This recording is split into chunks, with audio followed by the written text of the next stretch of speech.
Hai Bun, Assalamualaikum warahmatullahi wabarakatuh. Ketemu lagi dengan saya Ida dari Mama Asiks.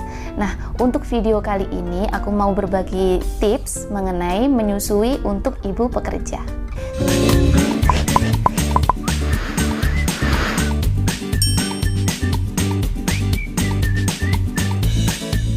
Memang dilema banget ya Bun ya untuk ibu menyusui, terutama yang ibu pekerja ya. Kadang mikir, aku bisa nggak sih ngasih ASI anakku sampai 6 bulan gitu, bisa nggak sih lanjut memberi ASI untuk anakku sampai 2 tahun gitu.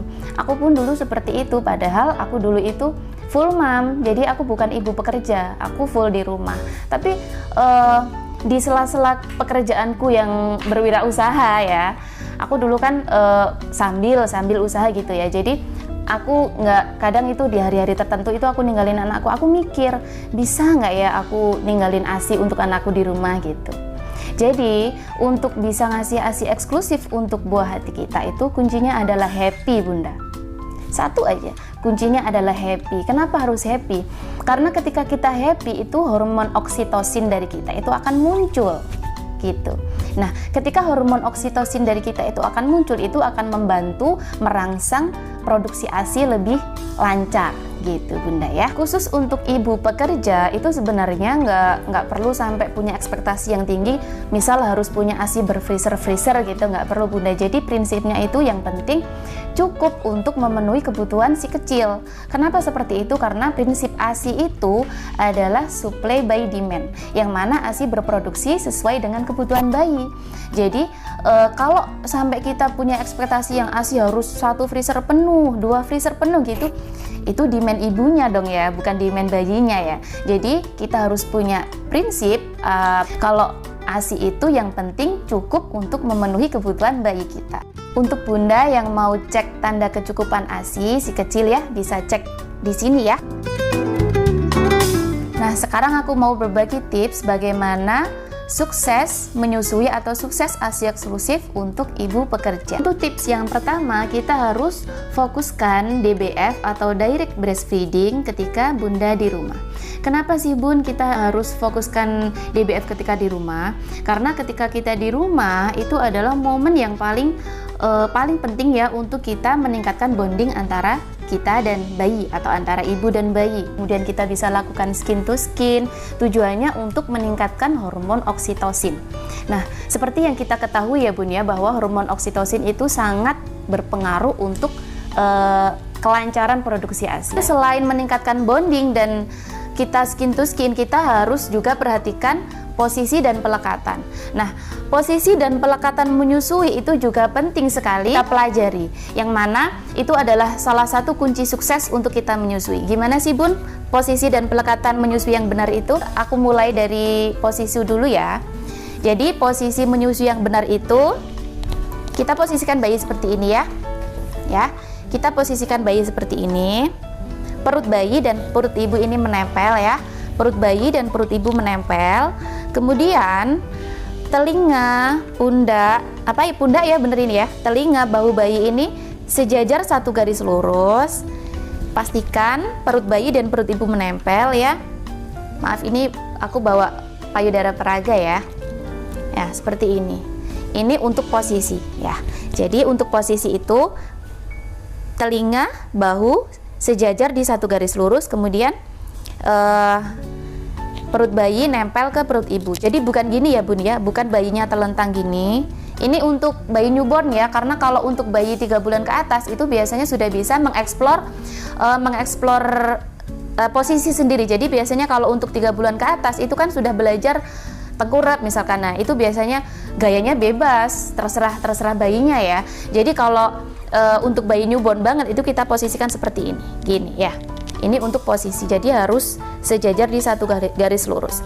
Nah, untuk pelekatan yang benar, untuk pelekatan menyusui yang benar itu, aku pakai boneka peraga ya. Areola atas ini kelihatan lebih banyak daripada areola yang bawah. Artinya apa? Artinya ketika bayi menyusu, itu bibir bayi yang bawah ini terputar keluar atau dower, seperti ini Bun. Nah gitu ya. Jadi mohon maaf ya. Jadi Untuk memposisikan bayi, pelekatan yang benar itu kita posisikan puting lurus dengan hidung bayi dulu.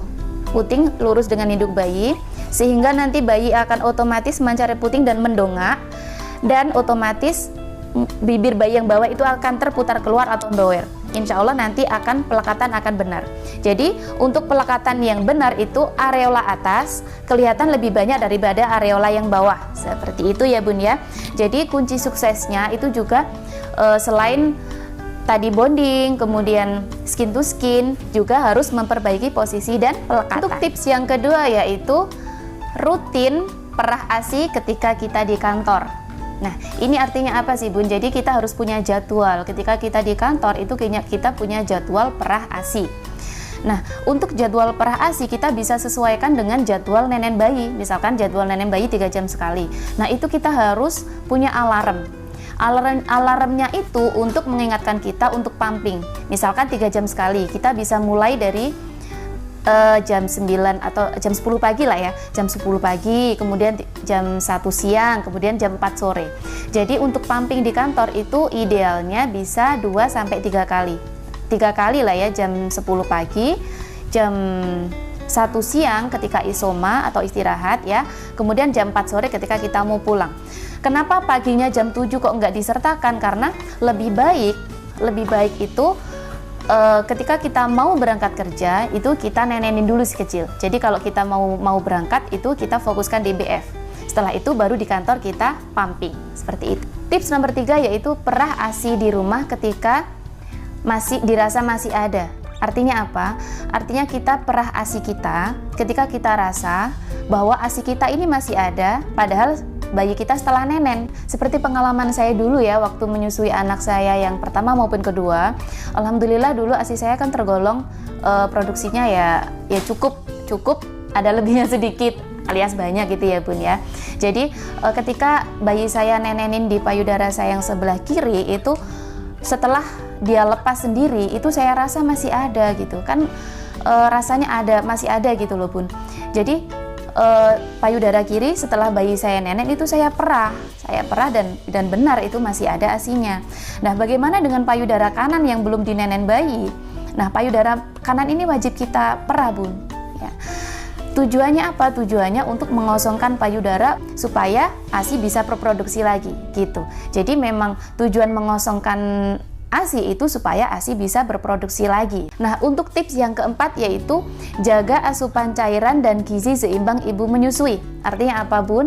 Artinya kalau kita menyusui itu nutrisi yang masuk ke kita itu harus 2 kali lipat dari biasanya. Karena apa? Karena kita harus mencukupi gizi untuk diri kita dan untuk anak kita.